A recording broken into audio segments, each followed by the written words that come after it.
Aquele dia, o cheiro de mofo e desespero era mais denso do que de costume na cela 7. Eu não sabia, mas minha vida estava prestes a virar de cabeça para baixo por causa de um homem que eu deveria odiar. Naquele momento, eu era apenas mais um agente penitenciário em Riacho de Santana, Bahia, cumprindo meu turno rotineiro. O sol das 5 da tarde, mesmo filtrado pelas grades enferrujadas e pelas paredes sujas do presídio, ainda trazia o calor abafado que pesava sobre nós como uma manta úmida. O barulho constante de chaves tilintando, gritos abafados e a voz mecânica do radiocomunicador eram a trilha sonora da minha existência. Eu era um profissional, treinado para a ordem, para a disciplina, para ver cada detento como um número, um problema a ser contido. Minha lealdade era ao sistema, à instituição que me dava o pão de cada dia. Mas o olhar daquele homem, o detento da cela 7, que mal me dirigia a palavra, que tinha uma quietude quase perturbadora em meio ao caos, começou a me implorar por algo que eu não conseguia ignorar: justiça. Ele não berrava sua inocência como os outros. Ele não protestava com a veemência de quem se sente ultrajado. Havia uma resignação em seus olhos, um cansaço profundo, mas também uma faísca de algo que eu raramente via ali dentro: desespero silencioso. E esse silêncio era mais barulhento do que qualquer grito que eu já tinha ouvido. Eu o observava durante as rondas, enquanto ele lia um livro velho com as páginas amareladas ou simplesmente olhava para o nada. Não havia ódio em seu semblante, apenas uma tristeza profunda que se recusava a ser quebrada. Comecei a me questionar: será que ele era diferente? Será que por trás daquele número, daquela ficha, havia uma história não contada? Uma verdade sufocada? E se ele estivesse falando a verdade? Essa simples pergunta, quase um sussurro na minha mente, seria o estopim de uma jornada que me faria arriscar tudo, enfrentar a ira de quem eu deveria proteger e descobrir o verdadeiro preço da liberdade. Antes de tudo isso, eu era o que se esperava de um agente penitenciário, um homem pragmático, com uma rotina definida e uma visão clara do meu papel. Meu nome é Marcos Viana. Entreguei meus melhores anos à segurança pública e, sinceramente, nunca imaginei que seria diferente. Morava em uma casa simples em Riacho de Santana, com minha esposa e 2 filhos. Levava uma vida honesta e sem grandes ambições, além de garantir o sustento da minha família. Eu me orgulhava da minha capacidade de manter a ordem em um ambiente onde o caos era uma ameaça constante. Para mim, as grades eram mais do que barras de ferro. Eram os limites entre o certo e o errado, entre a sociedade e aqueles que a desafiavam. O sistema, com todas as suas falhas, era a minha bússola, e a lealdade a ele inquestionável. Até que conheci João. Ele tinha chegado havia alguns meses, acusado de um roubo que culminou em morte. O caso foi amplamente divulgado e a opinião pública já o havia condenado. No presídio, ele era apenas mais um, com a diferença de que não se encaixava no perfil habitual. João não fazia baderna, não tentava extorquir os outros detentos, não se envolvia em brigas. Ele passava a maior parte do tempo no canto da cela, lendo, desenhando ou simplesmente observando. Foi durante uma inspeção de rotina, num dia particularmente quente, que nossos olhares se cruzaram por mais tempo que o usual. Eu estava verificando as celas, batendo nas grades, procurando por algo fora do lugar. Quando cheguei à cela 7, João estava sentado em seu beliche com um livro de poesias na mão. Seus olhos, antes distantes, fixaram-se nos meus. Não havia desafio nem raiva, apenas uma calma estranha, quase uma melancolia. "Algum problema, João?" Perguntei no automático. Ele balançou a cabeça, negando. Sua voz, quando finalmente a ouvi, era baixa e rouca, como se não fosse usada há muito tempo. "Só o de sempre, agente." Naquele instante, algo em mim vacilou. Foi um detalhe sutil, quase imperceptível. A maneira como ele me olhou, sem rancor, sem a agressividade que eu estava acostumado a ver nos olhos dos detentos. Eram olhos que pareciam ter visto demais, sofrido demais, mas que ainda guardavam uma centelha de dignidade. Na minha cabeça, um gatilho foi acionado. E se ele estiver falando a verdade? A frase que antes parecia um sussurro, agora reverberava mais alto. Comecei a observar João com outra perspectiva. Cada gesto, cada expressão, cada silêncio dele me intrigava. Ele não tinha a postura de um criminoso endurecido. Havia algo nele que desmentia o dossiê, a manchete de jornal, o veredito popular. A semente da dúvida havia sido plantada, e eu sabia que não conseguiria arrancá-la facilmente. O sistema que eu jurara defender, de repente parecia menos infalível do que eu sempre acreditei. E essa constatação me assustava, mas também me impulsionava a ir além do meu dever. A semente da dúvida plantada em minha mente não me deu trégua. A cada ronda, a cada passagem pela cela 7, a imagem de João e a estranha calma em seus olhos me assombravam. Eu não podia simplesmente ignorar aquilo. Minha consciência começou a pesar. Eu era um homem da lei, mas o que acontecia se a lei estivesse errada? Foi essa pergunta incômoda que me levou a dar o primeiro passo. Um passo hesitante, para fora da minha zona de conforto e para dentro de um território perigoso. Minha investigação começou de forma quase imperceptível. Durante as pausas para o café, eu comecei a puxar conversa com os agentes mais antigos, aqueles que tinham visto de tudo. Deixava cair, casualmente, o nome de João, observando suas reações. A maioria encolhia os ombros. Mais um bandido, Marcos. Mas um ou outro, com um olhar enviesado, mencionava boatos, sussurros sobre a fragilidade das provas, a pressa em fechar o caso. Pequenos comentários, como migalhas de pão, me guiavam. O próximo passo foi mais arriscado. Usei meus contatos, aqueles que eu construí ao longo dos anos nas ruas e nos corredores da delegacia. Liguei para um velho conhecido da investigação, fingindo interesse em um caso similar, buscando informações periféricas sobre o processo de João. Ele me deu alguns detalhes, nomes de testemunhas, um resumo do que havia sido apresentado. E foi ali que as primeiras inconsistências começaram a emergir. Sutis no início, mas cada vez mais gritantes à medida que eu as conectava. Datas que não batiam, depoimentos que pareciam forçados, a ausência de certas provas que, em um caso daquela gravidade, deveriam ser fundamentais. Parecia que o objetivo principal não era encontrar a verdade, mas sim fechar o caso rápido. Eu sentia o cheiro do perigo. Cada pedaço de papel que eu desenterrava, cada ligação que eu fazia de um telefone público, longe de qualquer escuta, era um passo mais perto de perder tudo. Eu não era um investigador particular, não tinha jurisdição para isso. Eu era um agente penitenciário e minhas ações, se descobertas, poderiam ser interpretadas como interferência ou, pior, como cumplicidade. Eu sentia o cerco se fechando. As paredes da rotina prisional, antes minha segurança, agora pareciam se estreitar, ameaçando me esmagar. A pressão começou a vir de dentro. Colegas notaram meu comportamento. Marcos, você anda muito quieto. Algum problema? A voz dos meus superiores começou a soar mais dura, as ordens mais diretas, como se quisessem me manter na linha. Eles me disseram para parar, para não me meter onde não era chamado. Deixa o trabalho para a polícia, Marcos. Você tem sua função aqui dentro. As palavras eram um aviso claro, uma ordem velada para que eu voltasse para o meu lugar. Mas a cada ameaça, a cada porta fechada na minha cara, minha convicção só aumentava. Eu não podia virar as costas para um inocente.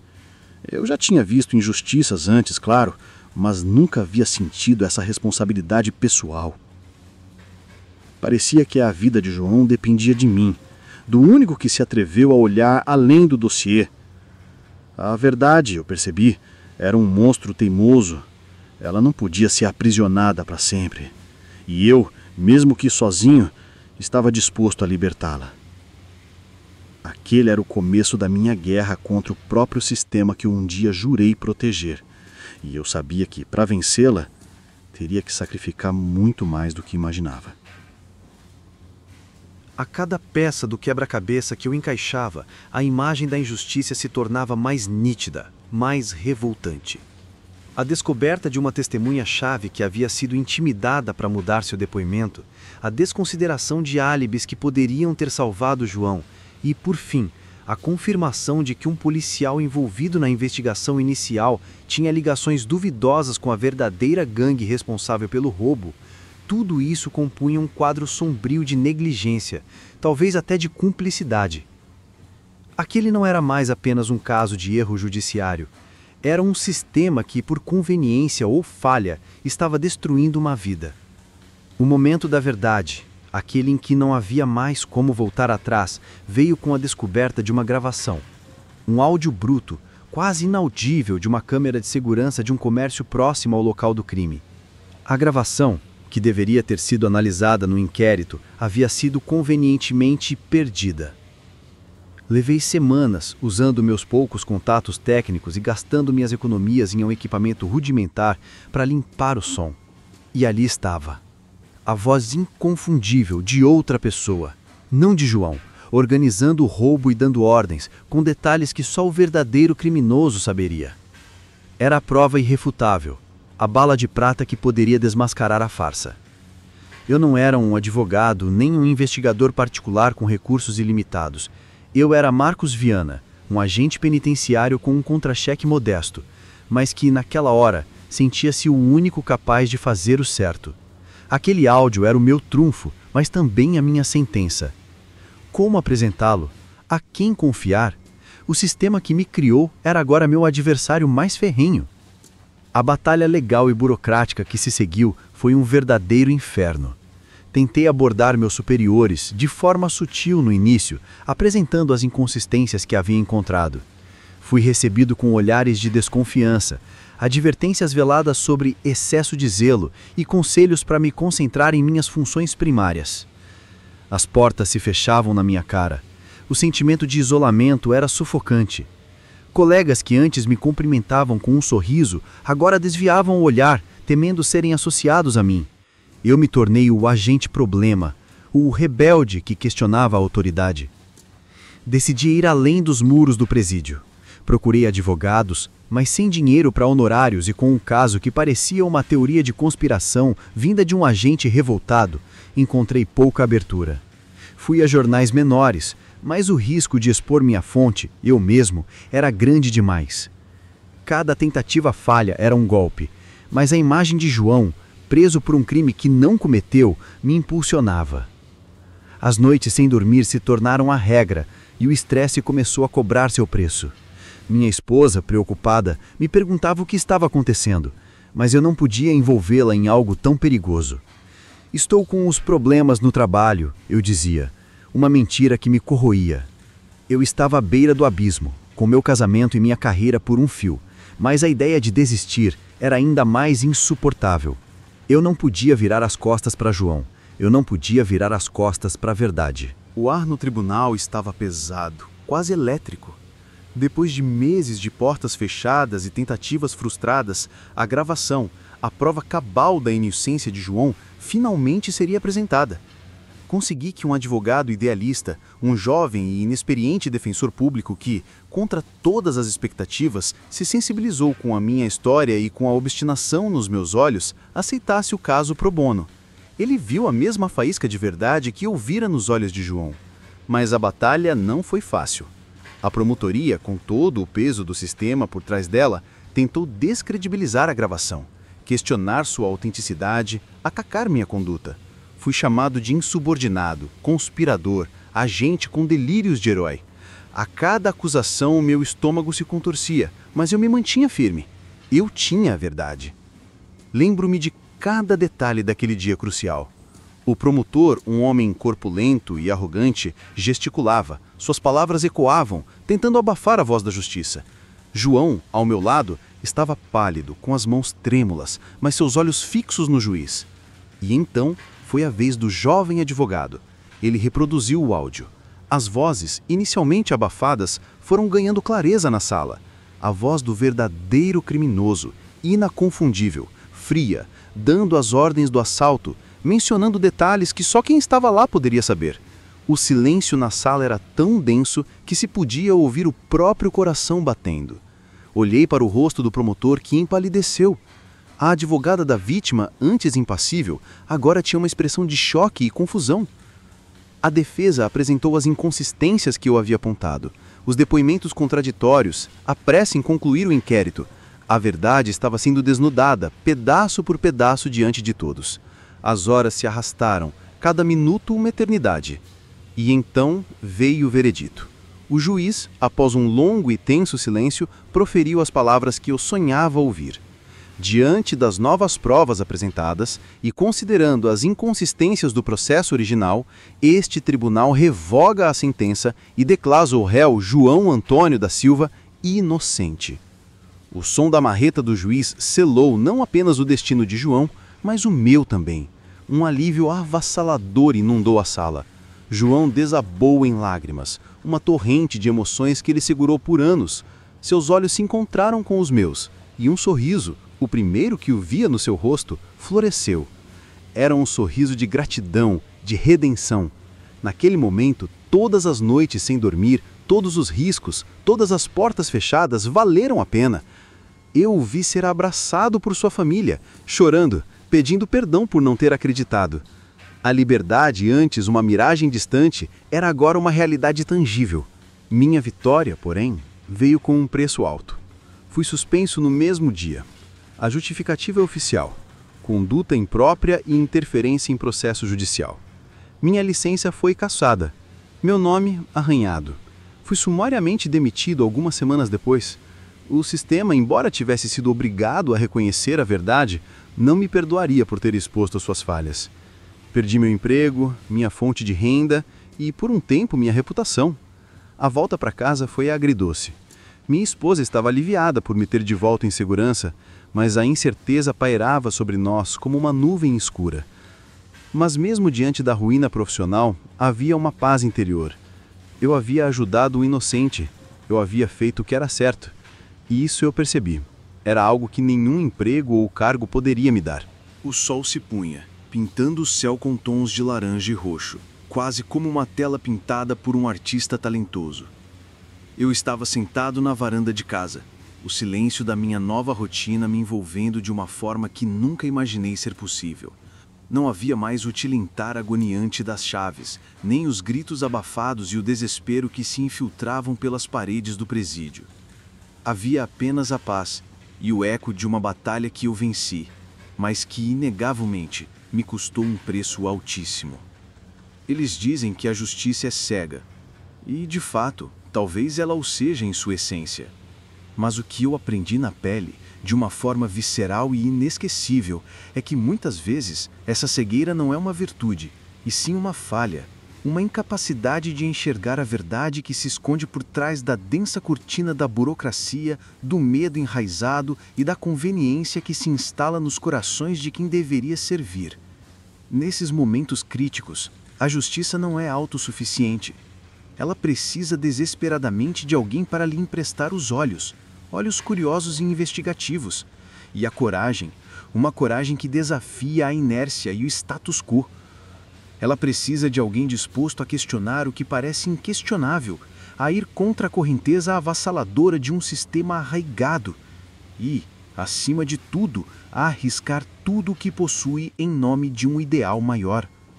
Eu, Marcos Viana, um simples agente penitenciário de Riacho de Santana, quase perdi tudo o que construí. Meu emprego, que me dava um senso de propósito e sustentava minha família, a segurança financeira que me permitia dormir em paz à noite e até mesmo a reputação que eu zelosamente construí ao longo de anos de serviço. Fui rotulado, dentro dos corredores do presídio e nos círculos da segurança pública, como o agente traidor, aquele que virou as costas para seus próprios colegas, que expôs as feridas de uma instituição que deveria ser intocável. Fui alvo de olhares tortos, sussurros maliciosos e o peso do ostracismo. Mas, paradoxalmente, foi nesse processo de despojamento que eu ganhei algo verdadeiramente inestimável, a certeza inabalável de que fiz o certo.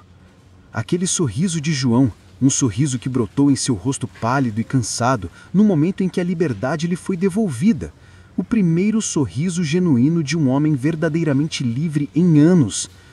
vale mais do que qualquer contra-cheque que eu poderia ter recebido em toda a minha vida. O sistema pode e vai tentar te esmagar quando você ousa desafiá-lo, quando você expõe suas vulnerabilidades e falhas. Ele tentará te sufocar, te silenciar, te apagar. Mas a consciência limpa que surge desse desafio é uma recompensa que nenhum dinheiro pode comprar, nenhuma punição pode tirar. Minha vida, desde aquele dia no tribunal, mudou de forma irrevogável. Não sou mais o agente pragmático e conformista de antes. Acredito na justiça, sim, com cada fibra do meu ser, mas agora sei que ela é uma construção frágil, um ideal que, para se manter de pé, depende desesperadamente de indivíduos que se recusam a aceitar a injustiça como um fato consumado. Hoje, quando algumas pessoas me olham com pena, com aquele olhar de "coitado, perdeu tudo", eu apenas sorrio por dentro. Eles não entendem a profundidade da minha decisão.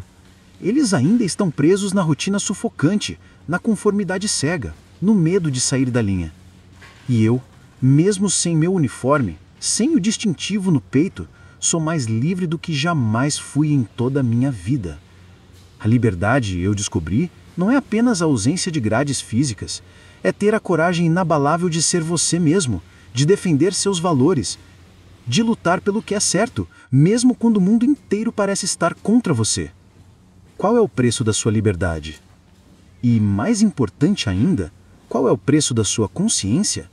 O que você estaria disposto a arriscar para viver em paz consigo mesmo? A notícia da minha história, mesmo que subestimada pelos canais oficiais e muitas vezes distorcida pelos boatos, começou a se espalhar de boca em boca na periferia de Riacho de Santana. As pessoas não ligavam para as manchetes dos jornais nem para os comunicados da diretoria.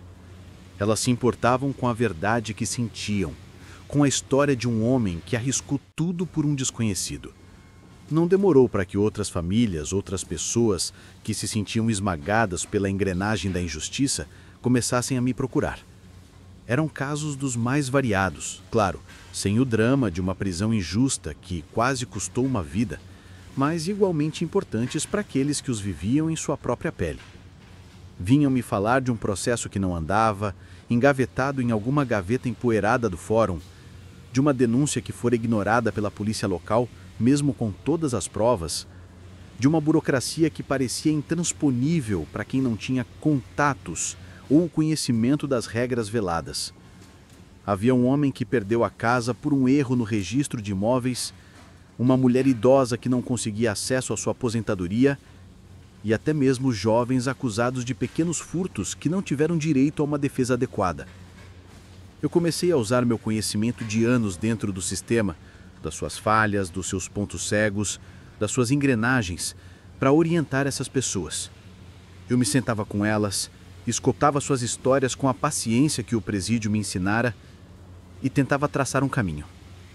Eu as conectava com os poucos advogados idealistas que eu conhecia, aqueles que, como o jovem defensor público de João, ainda acreditavam no poder da lei e da justiça. Eu as ensinava a navegar pelo labirinto legal, a preencher formulários, a quem procurar, a como exigir seus direitos. Era um trabalho informal, não remunerado, e muitas vezes frustrante, pois a inércia do sistema era colossal. Mas cada pequena vitória, cada sorriso de alívio, cada obrigado sincero, era um combustível para continuar. Eu não era mais o agente Marcos da segurança pública. Eu me tornei um tipo de agente da cidadania, um elo, uma ponte para aqueles que se sentiam invisíveis. Atuava nas sombras, fora dos holofotes do sistema que me renegou, mas com um propósito que nunca tive antes. Minha farda agora era a camisa de algodão e a experiência adquirida no campo de batalha da burocracia e da injustiça. Não era um emprego, era uma missão para continuar lutando, para encontrar um novo significado para minha vida fora das grades. Percebi mais do que nunca que a verdadeira justiça não residia apenas nos grandes tribunais, nas sentenças espetaculares ou nos vereditos dramáticos. Ela se manifestava também nos pequenos gestos de ajuda, na orientação a quem não tinha voz, na persistência incansável de um ex-agente que, mesmo sem uniforme e sem o poder de um cargo, se recusava a ficar parado diante da injustiça. Era um legado silencioso, construído na base da confiança mútua e da necessidade genuína de amparo. Eu, que um dia quase perdi tudo ao defender a verdade de um inocente, acabei encontrando uma liberdade e um propósito muito maiores do que qualquer sistema poderia me oferecer. A vida, afinal, sempre encontra um novo caminho, mesmo quando tudo parece desmoronar. E às vezes é na reconstrução que a gente se encontra de verdade. O caso de João, embora não tenha virado manchete nacional, reverberou em círculos específicos, não apenas para aqueles que me procuravam em busca de ajuda, mas também para alguns dentro do próprio sistema, que começaram a olhar com mais atenção para suas próprias práticas. Eu soube, por contatos discretos, que o promotor do caso de João sofreu uma espécie de reprimenda silenciosa e foi transferido para uma comarca menor. O policial que escondeu a gravação crucial, embora não tenha sido formalmente processado, foi afastado de investigações importantes. Minha atitude, por mais que me tenha custado o emprego, plantou uma semente de desconforto, um questionamento sobre a infalibilidade do sistema. Mas o impacto mais profundo não foi nas altas esferas da justiça ou da polícia, foi nas pequenas vidas de Riacho de Santana. João, por exemplo, conseguiu com muito esforço e nossa ajuda um emprego simples em uma padaria. Ele se casou e hoje tem uma filha pequena. Ver a vida dele florescer, a liberdade que ele quase perdeu se manifestar em cada passo que ele dava, em cada sorriso de sua família, era a minha maior recompensa. Ele se tornou um símbolo, uma prova viva de que a verdade, mesmo que tardia e dolorosa, tem o poder de libertar. E eu, Marcos Viana, o ex-agente, encontrei um novo sentido para a palavra segurança. Não era mais a segurança das grades, mas a segurança de uma comunidade que começou a confiar em mim. Desenvolvi um pequeno projeto social, informal no início, depois com o apoio de algumas pessoas que se sensibilizaram com as histórias que eu ajudava a desvendar. Criamos uma espécie de balcão de orientação jurídica e social em um centro comunitário antigo no bairro de Vargem Grande. Não somos advogados, nem assistentes sociais credenciados para todos os casos, mas somos o primeiro contato, o farol para quem está perdido. Recebemos desde mães que precisam de orientação para conseguir vagas em creches, até pequenos comerciantes que enfrentam burocracias fiscais. A cada caso, uso minha experiência, meus erros e acertos. Eu os ensino a não desistir, a persistir, a não aceitar um não como resposta final quando seus direitos estão em jogo. É um trabalho de formiguinha, lento e muitas vezes ingrato, mas que constrói pontes onde antes só havia muros. A verdade é que meu desligamento do sistema não foi o fim, mas um recomeço. Foi a libertação de uma prisão ideológica. Eu me dei conta de que minha verdadeira vocação não era apenas guardar a lei, mas lutar pela justiça, mesmo que isso significasse ir contra a lei estabelecida em alguns momentos. Minha vida hoje é mais simples, financeiramente menos estável, mas infinitamente mais rica em propósito. A cada pessoa que consigo ajudar, sinto que o eco da liberdade de João se expande, lembrando a todos nós que a voz da consciência, por mais baixa que seja, pode mover montanhas. A jornada foi longa e cheia de sacrifícios, mas o homem que se senta agora na varanda, sob o sol de Riacho de Santana, é muito mais livre do que aquele que um dia vestiu a farda. E essa liberdade, a de poder dormir em paz, sabendo que fiz o que era certo, não tem preço. A minha jornada, que começou com a dúvida solitária de um agente e culminou na liberdade de um inocente, transcendeu a esfera pessoal. O balcão de orientação jurídica e social em Vargem Grande, que antes era uma iniciativa humilde, começou a ganhar corpo.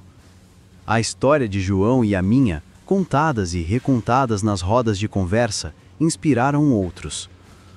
Jovens estudantes de Direito da Universidade de Vitória da Conquista, a cerca de 150 quilômetros de Riacho de Santana, ouvindo falar do agente que desafiou o sistema, começaram a nos procurar.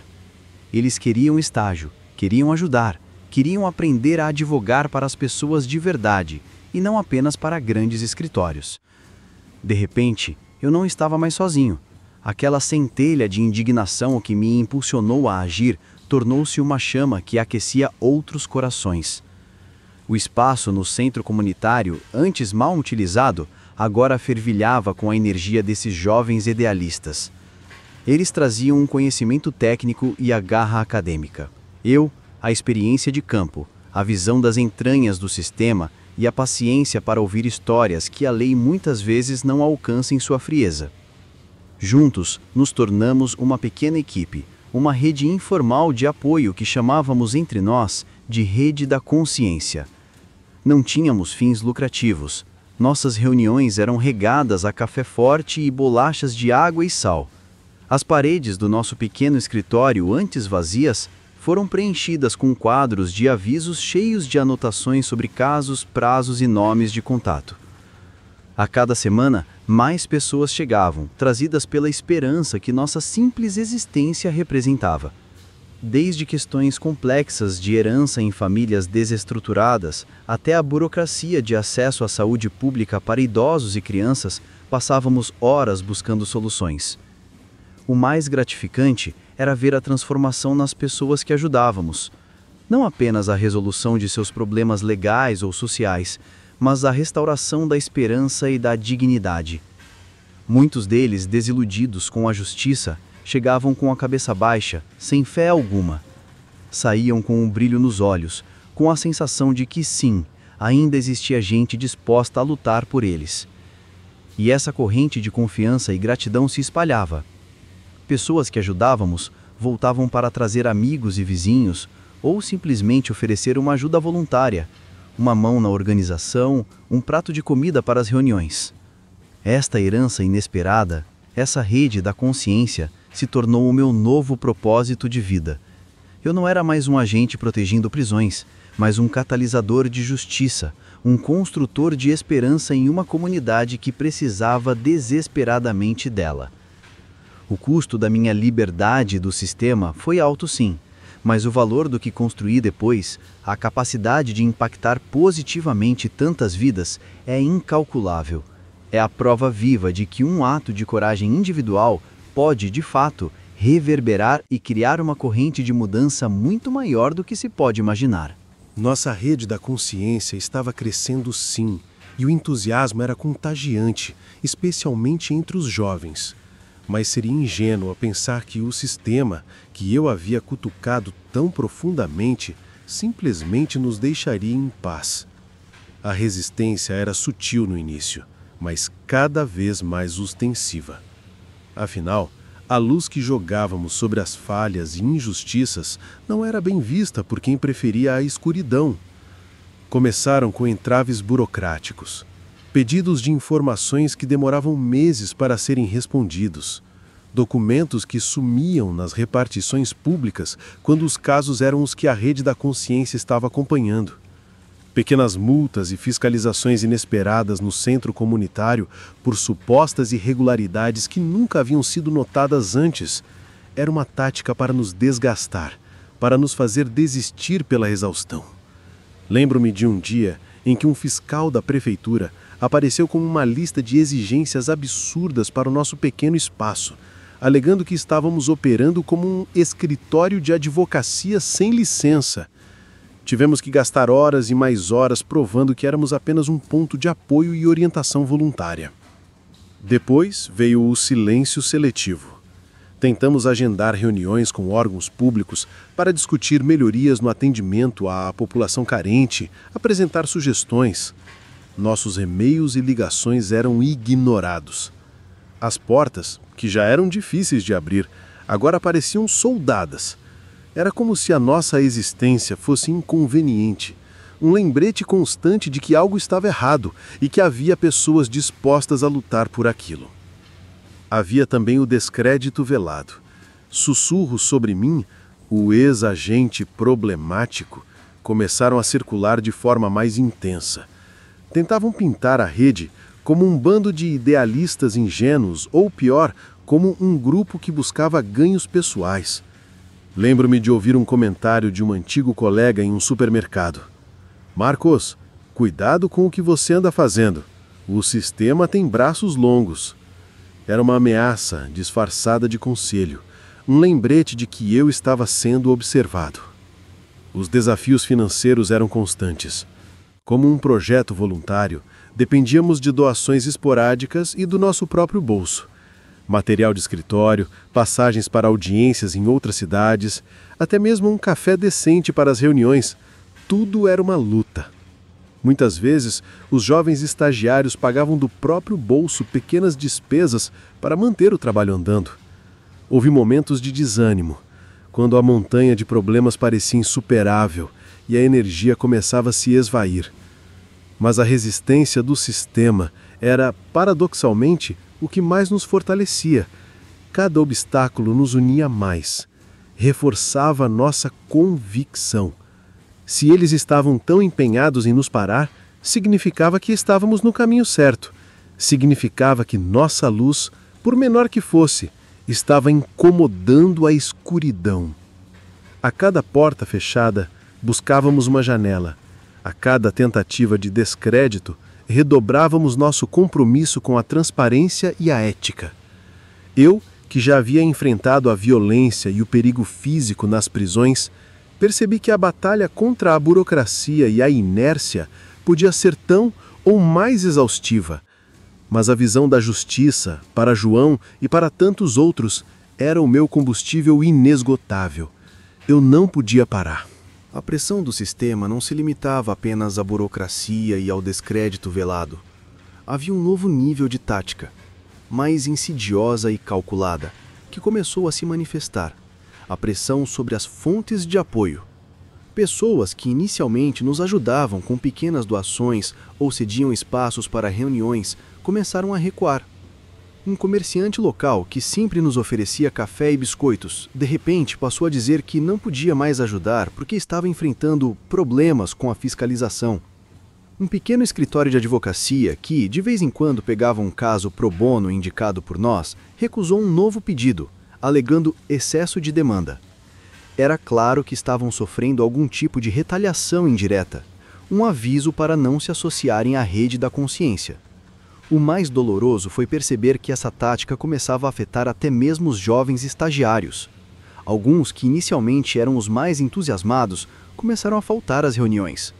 Suas justificativas eram vagas, muita matéria na faculdade, pressão dos pais. Eu entendia.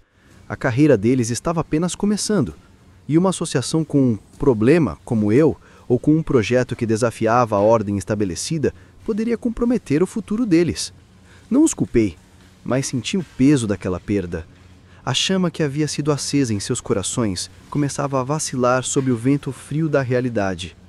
Eu me via, mais uma vez, enfrentando a solidão da batalha. Não a solidão do início, quando eu agia em segredo para ajudar João, mas uma solidão pública, em que o apoio que eu havia conquistado começava a se esvair. Havia dias em que a vontade de desistir era quase esmagadora. O cansaço físico era real, mas o cansaço mental de lutar contra algo tão difuso e poderoso era ainda pior. Eu me pegava questionando: será que vale a pena? Será que estou apenas batendo a cabeça contra a parede?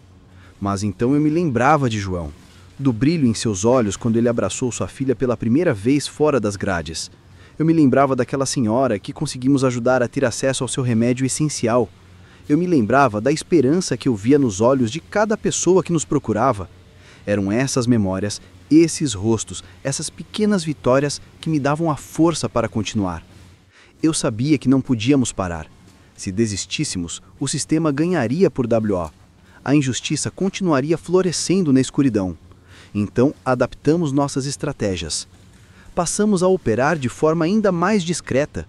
Encontros em locais neutros, comunicação mais cuidadosa. Aumentamos a capacitação dos próprios assistidos, ensinando-os a se tornarem seus próprios advogados em pequenas causas, a entenderem seus direitos para não serem facilmente manipulados. Transformamos a rede da consciência em algo mais resiliente, mais distribuído, menos centralizado em mim. Era uma forma de nos protegermos e, ao mesmo tempo, empoderarmos ainda mais a comunidade. A luta era constante, mas a certeza de que estávamos do lado certo da história era o que nos mantinha de pé. O sistema podia nos dificultar a vida, podia nos isolar, mas não podia apagar a verdade.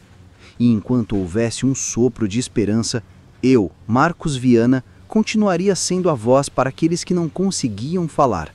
Apesar de toda a resiliência e do novo propósito que encontrei, a verdade é que a luta contra o sistema e suas persistentes retaliações cobravam um preço pessoal imenso.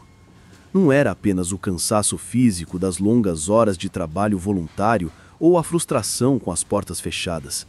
Era algo mais profundo, que corroía por dentro, a exaustão emocional e o isolamento. Minhas noites, que antes eram de sono pesado após um dia exaustivo na prisão, agora eram povoadas por pensamentos inquietantes. A cada caso que pegávamos na rede da consciência, eu revivia, de certa forma, o pavor de João.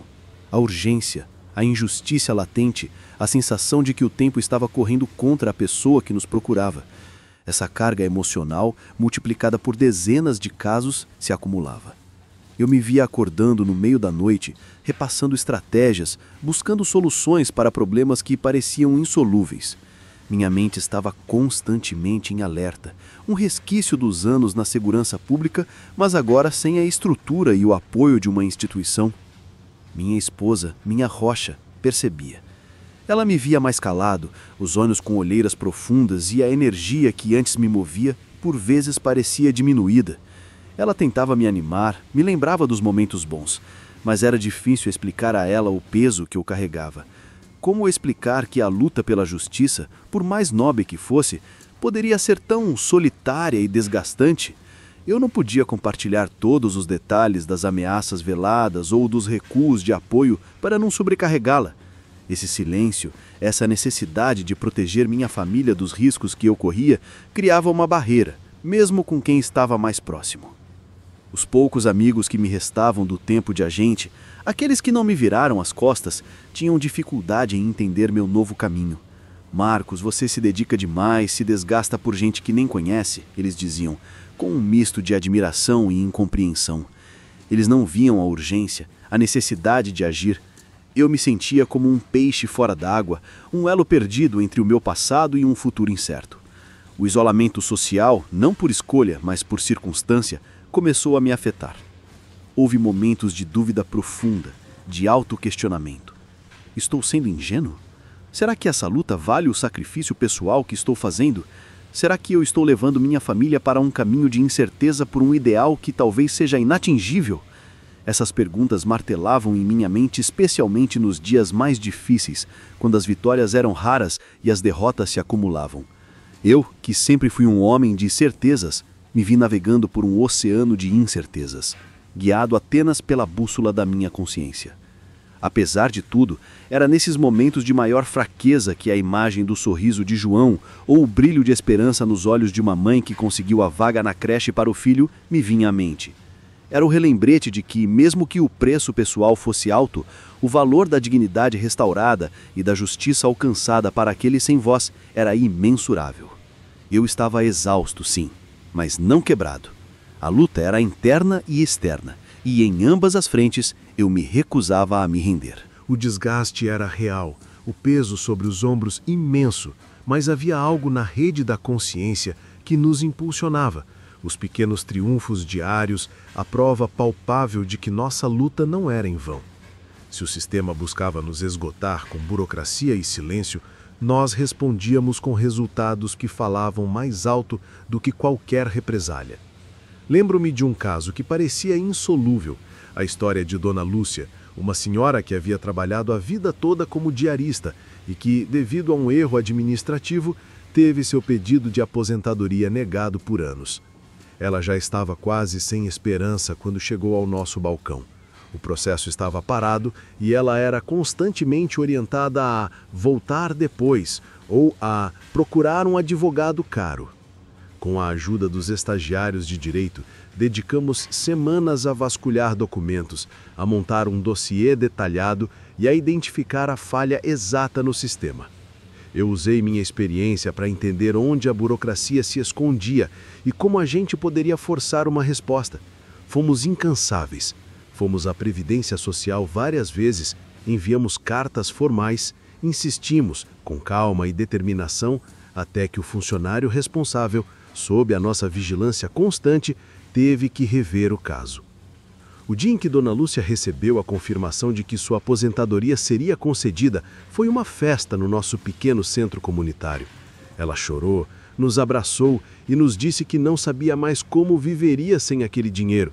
Para o sistema, era apenas um número, um processo a menos na fila. Para nós e para Dona Lúcia, era o resgate de uma vida de trabalho e dignidade. Outro momento marcante foi quando conseguimos a liberação de um jovem, preso por engano em uma batida policial por ter sido confundido com outra pessoa. O caso parecia simples, mas a defesa pública estava sobrecarregada e o jovem estava há mais de um mês detido injustamente. Juntamos as provas, encontramos a pessoa certa para apresentar o caso e conseguimos sua soltura. A mãe do garoto veio até nós com lágrimas nos olhos, agradecendo. Ela havia perdido a fé na justiça até nos encontrar. Essas vitórias eram a nossa verdadeira moeda de troca. Elas mostravam que, mesmo sem o poder institucional, podíamos fazer a diferença. Era uma prova de que a rede da consciência, impulsionada pela minha experiência e pela garra dos voluntários, estava cumprindo seu propósito. Cada triunfo sobre a burocracia, cada direito restaurado, era um lembrete de que a perseverança e a ética têm um poder imenso, capaz de superar a inércia e a injustiça do sistema. A resistência do sistema nos desgastava, mas a força da nossa convicção e os resultados que obtínhamos nos pequenos triunfos diários nos davam a energia necessária para continuar. Eu não me sentia mais sozinho. Eu fazia parte de algo maior, uma corrente de solidariedade que estava transformando a realidade de Riacho de Santana, uma pessoa por vez. A cada vitória, por menor que fosse, a convicção de que estávamos no caminho certo se fortalecia. Dona Lúcia com sua aposentadoria, o jovem com sua liberdade recuperada, esses não eram apenas casos, eram histórias que se espalhavam pelo bairro, testemunhos vivos do poder da perseverança e da solidariedade. E com cada história, vinha a inspiração para novos voluntários. A rede da consciência, que antes lutava para manter alguns poucos estagiários, começou a atrair novos rostos. Não eram apenas estudantes de direito, havia também universitários de serviço social, psicologia e até mesmo pessoas da comunidade que, sem formação acadêmica específica, ofereciam seu tempo, sua experiência de vida e sua vontade de ajudar. Uma cozinheira da vizinhança, por exemplo, começou a organizar um lanche para as reuniões. Um aposentado, com um grande conhecimento de eletrônica, ajudou a organizar nossos arquivos digitais. Era a comunidade abraçando a causa, se tornando parte ativa da solução. Essa diversidade de talentos e backgrounds trouxe uma nova energia e criatividade para o nosso trabalho. Se antes eu era o cérebro e a experiência, agora éramos um corpo em constante movimento. As discussões nas reuniões ficaram mais ricas, as soluções mais inovadoras. Passamos a abordar os problemas de forma mais holística, entendendo que um problema legal muitas vezes tinha raízes sociais, psicológicas ou econômicas. Não era apenas sobre ganhar um processo, mas sobre reconstruir vidas. Começamos a organizar pequenas palestras informativas nos bairros, em associações de moradores e igrejas. Falávamos sobre direitos básicos, como acessar serviços públicos, como evitar golpes comuns, como se proteger da burocracia. As pessoas compareciam, faziam perguntas, se sentiam empoderadas com o conhecimento que adquiriam. Era uma educação informal, mas poderosa, que aumentava a resiliência da comunidade contra a injustiça. Eu, Marcos Viana, que já havia sentido o peso do isolamento, agora me via no centro de uma rede vibrante de apoio mútuo. As noites sem dormir ainda existiam, mas agora eram preenchidas com a energia de projetos futuros, com a satisfação de ver a esperança florescer onde antes havia apenas desespero. O estresse persistia, mas era um estresse com propósito, um que resultava em sorrisos e vidas transformadas. A imagem de João, aquele olhar silencioso de um inocente preso, havia sido o gatilho. Mas o que se seguiu foi muito maior do que um único caso.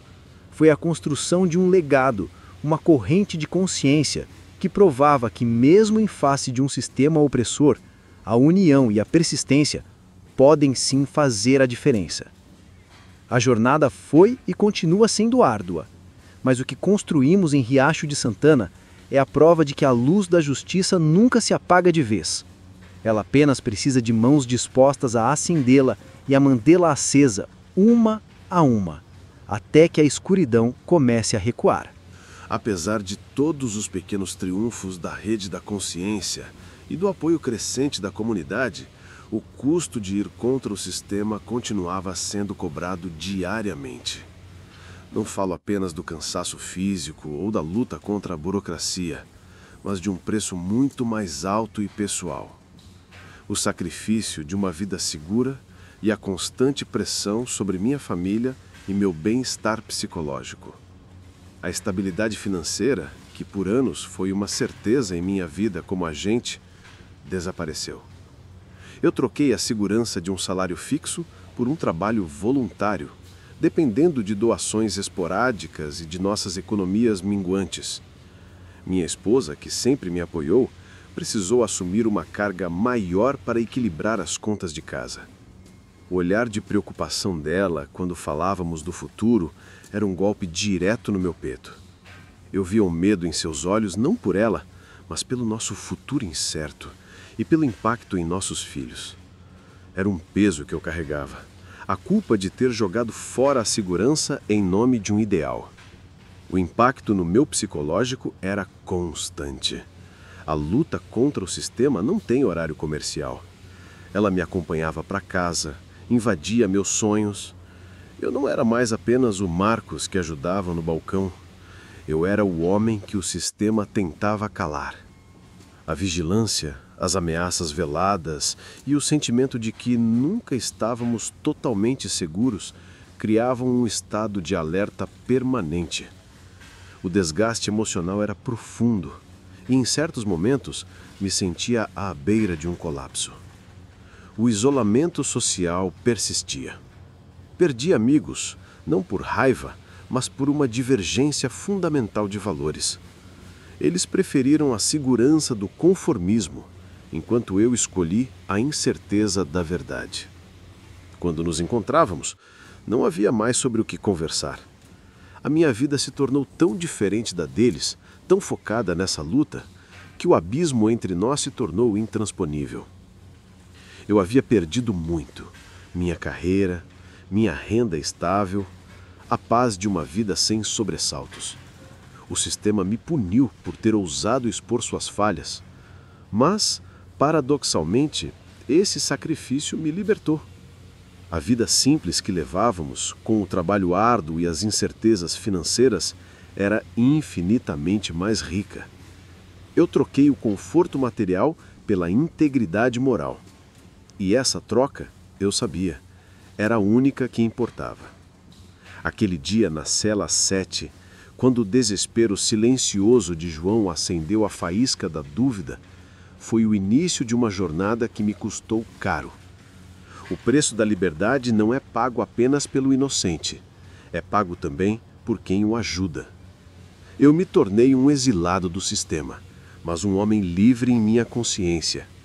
E essa paz interior era a minha verdadeira recompensa, o único bem que o sistema jamais poderia tirar de mim. A cada manhã em Riacho de Santana, ao invés do som dos portões se fechando e das chaves tilintando, ouço o burburinho da minha casa, os passos da minha esposa, o canto dos pássaros que insistem em se aninhar no meu quintal. É um som de liberdade, sim, mas também um lembrete constante do que sacrifiquei. Não há mais o contra-cheque no fim do mês, nem a aposentadoria garantida após anos de serviço. A segurança de um emprego público, aquela que minha mãe sempre sonhou para mim, se foi. Troquei tudo isso por uma incerteza diária, por uma luta que parece não ter fim. O maior peso, contudo, não era o meu. Era o reflexo nos olhos da minha esposa. Ela nunca reclamou, nunca me pediu para parar. mas eu via a sua preocupação, o esforço redobrado para fazer o orçamento fechar, os pequenos luxos que deixamos de lado para que eu pudesse continuar essa missão. Nossas conversas sobre o futuro, antes tão claras, agora eram pontuadas por reticências e orações silenciosas. Meus filhos, ainda pequenos, sentiam a mudança, mesmo que não a compreendessem totalmente. Eu me perguntava se estava sendo egoísta, se o meu ideal de justiça estava custando a eles a estabilidade que eu deveria prover. Esse questionamento era, e ainda é, a minha batalha mais íntima e dolorosa. E o cansaço não era apenas físico de percorrer gabinetes e preencher papéis, era um esgotamento da alma. Enfrentar a indiferença de um sistema que deveria servir, a malícia de quem o manipula e a dor de tantas pessoas injustiçadas drena a energia. Havia dias em que a vontade era de apenas fechar os olhos e não pensar em mais nada. Dias em que a pergunta, vale a pena? Ecoava em minha mente com uma força avassaladora. Era como nadar contra uma correnteza invisível, mas poderosa, que sempre ameaçava me puxar para baixo. O isolamento, antes imposto pelo sistema, tornou-se também uma escolha. As antigas amizades, construídas sobre a base da rotina e dos mesmos ideais de lei e ordem, se esvaíram. Não me encaixo mais nos churrascos de colegas de farda, nem nas conversas sobre promoções e aposentadorias. Sou o ex-agente, o que enlouqueceu e foi contra a própria casa. E os novos amigos, aqueles da rede da consciência, são companheiros de trincheira, unidos por uma causa, mas a convivência social relaxada e despreocupada, aquela que eu tinha antes, simplesmente não existe mais. Sim, eu consegui a liberdade de João. Sim, construímos algo importante na comunidade. Mas o preço pessoal dessa jornada é um fardo que carrego todos os dias. É a renúncia a uma vida confortável, é a ansiedade constante sobre o amanhã, é a dor de ver a preocupação no rosto de quem o amo, é a certeza de que, para eu me sentir verdadeiramente livre na minha consciência, precisei pagar um preço que poucos estão dispostos a pagar. E é essa verdade crua que me define agora, mais do que qualquer distintivo que um dia usei. O caso de João e toda a jornada que se seguiu não foram apenas sobre um homem recuperando sua liberdade ou sobre mim encontrando um novo propósito. Tornou-se um eco em Riacho de Santana, uma prova viva de que a justiça é possível, mesmo quando a balança parece pesada demais. O balcão de orientação no centro comunitário não era mais apenas um ponto de apoio. Ele se tornou um símbolo, um lugar onde a esperança, muitas vezes esmagada pelo sistema, era pacientemente reconstruída. Nossa rede da consciência se consolidou de forma orgânica. Os estudantes de direito que começaram tímidos agora agiam com uma confiança notável, impulsionados pelas vitórias que testemunhavam. Eles eram a nova geração, aprendendo na prática que a lei pode e deve servir aos mais vulneráveis. Muitos deles, hoje, já formados, atuam em escritórios que aceitam casos pro bono ou trabalham em defensorias públicas, levando consigo a semente do idealismo que plantamos juntos. Esse é um legado imensurável, talvez o mais importante de todos, a formação de uma nova leva de profissionais comprometidos com a justiça social, que entenderam que a verdadeira vocação vai além do lucro e do prestígio. Além disso, a comunidade em si se transformou. As palestras informativas que oferecíamos sobre direitos básicos e cidadania empoderaram as pessoas. Elas começaram a questionar, a exigir seus direitos com mais firmeza, a se organizar. A apatia antes tão comum deu lugar a uma mobilização crescente. Moradores que antes se sentiam impotentes diante da burocracia, agora sabiam a quem recorrer e como proceder. A Rede da Consciência não era apenas um serviço, era uma escola de cidadania, um espaço onde as pessoas aprendiam a lutar por si mesmas e por seus vizinhos. O impacto da nossa atuação não se mede em números frios de casos resolvidos, mas nas incontáveis histórias de vidas que foram restauradas, na dignidade que foi devolvida. É o agricultor que finalmente consegue sua documentação de terra, a mãe que garante a vaga na creche para o filho, o idoso que recebe sua aposentadoria merecida. São pequenos milagres que acontecem diariamente, frutos da persistência e da crença inabalável de que cada vida importa. Para mim, Marcos Viana, essa é a verdadeira aposentadoria. Não aquela planejada pelo sistema, com um salário no fim do mês, mas uma aposentadoria de propósito, de significado. Hoje, em julho de 2025, olhando para trás, vejo que a decisão de ir contra a corrente foi a mais libertadora da minha vida. Perdi o emprego, sim, mas ganhei uma causa. E essa causa, a de semear a esperança e a justiça, é o legado que desejo deixar em Riacho de Santana. É a prova de que, mesmo sozinho, a voz de um homem com uma consciência limpa pode ecoar e mudar o mundo, uma vida de cada vez. A brisa quente de Riacho de Santana ainda sopra na minha varanda, mas agora, em julho de 2025, ela traz consigo um cheiro diferente, não mais de mofo e desespero, mas de terra molhada e de um futuro que está sendo construído. Lembro-me daquele dia na cela 7, do olhar silencioso de João que acendeu em mim a faísca da dúvida. Aquela faísca, eu percebi, era a voz da minha própria consciência, que por tempo demais havia sido abafada pelo ruído da rotina e pela obediência cega ao sistema. Eles dizem que a justiça é cega, e é verdade. Cega para as nuances da vida real, para as histórias que não cabem nas linhas de um processo, para o desespero de quem não tem voz. Mas o que eu aprendi, na pele e na alma, é que essa cegueira pode ser curada. Ela precisa de alguém, um único alguém, disposto a lhe emprestar os olhos para ver o que está oculto e a coragem para agir. Eu, Marcos Viana, fui esse alguém. Um agente que, movido pela intuição e pela decência, arriscou tudo. Minha carreira, minha segurança, minha estabilidade, para desvendar uma verdade inconveniente. O preço da minha liberdade foi alto. Perdi um emprego que me definia. Enfrentei o isolamento, o estresse, as noites sem sono e a preocupação constante com o futuro da minha família. Fui taxado de insubordinado, de louco, mas em cada sorriso de João, em cada caso da rede da consciência que conseguimos resolver, eu ganhava algo que o sistema jamais poderia me dar, a certeza inabalável de que fiz o que era certo. Essa paz interior, essa clareza de propósito, é a minha verdadeira riqueza. Hoje, a rede da consciência floresce. Não é uma instituição grandiosa, mas é um farol de esperança. Os jovens estudantes de direito que passaram por aqui são agora defensores mais conscientes. A comunidade de Riacho de Santana está mais empoderada, mais capaz de lutar por seus direitos. O legado não é um monumento, mas uma corrente invisível de conhecimento e solidariedade, que se espalha de pessoa para pessoa, fortalecendo a todos. A luta continua, claro. O sistema é vasto e resistente à mudança. Mas eu não estou mais sozinho. A história de João e a minha se tornaram um lembrete vivo de que mesmo nas condições mais adversas, a verdade sempre encontra um caminho para se manifestar.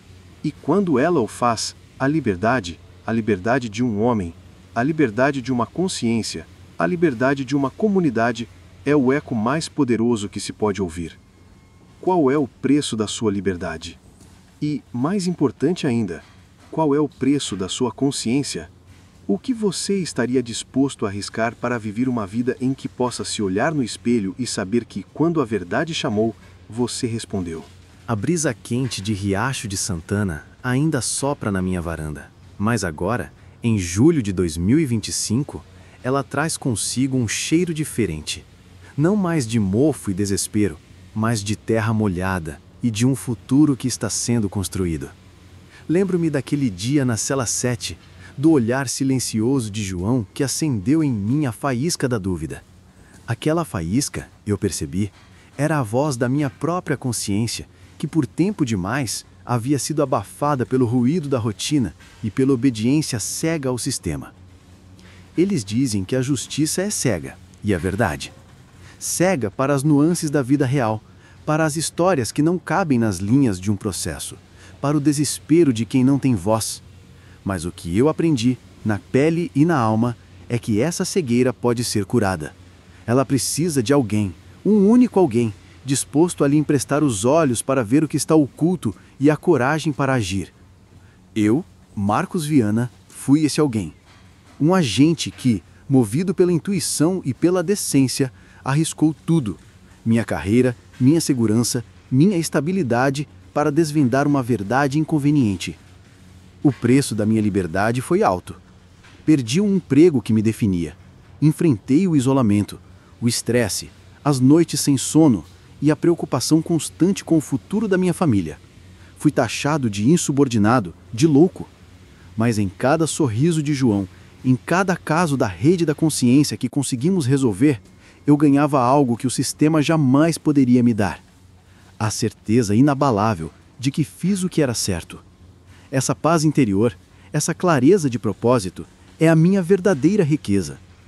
Hoje, a rede da consciência floresce.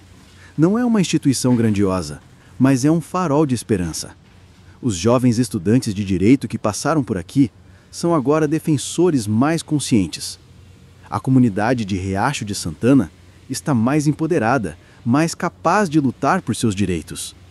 O legado não é um monumento, mas uma corrente invisível de conhecimento e solidariedade, que se espalha de pessoa para pessoa, fortalecendo a todos. A luta continua, claro. O sistema é vasto e resistente à mudança, mas eu não estou mais sozinho. A história de João e a minha se tornaram um lembrete vivo de que, mesmo nas condições mais adversas, a verdade sempre encontra um caminho para se manifestar. E quando ela o faz, a liberdade de um homem, a liberdade de uma consciência, a liberdade de uma comunidade, é o eco mais poderoso que se pode ouvir. Qual é o preço da sua liberdade? E mais importante ainda, qual é o preço da sua consciência? O que você estaria disposto a arriscar para viver uma vida em que possa se olhar no espelho e saber que, quando a verdade chamou, você respondeu?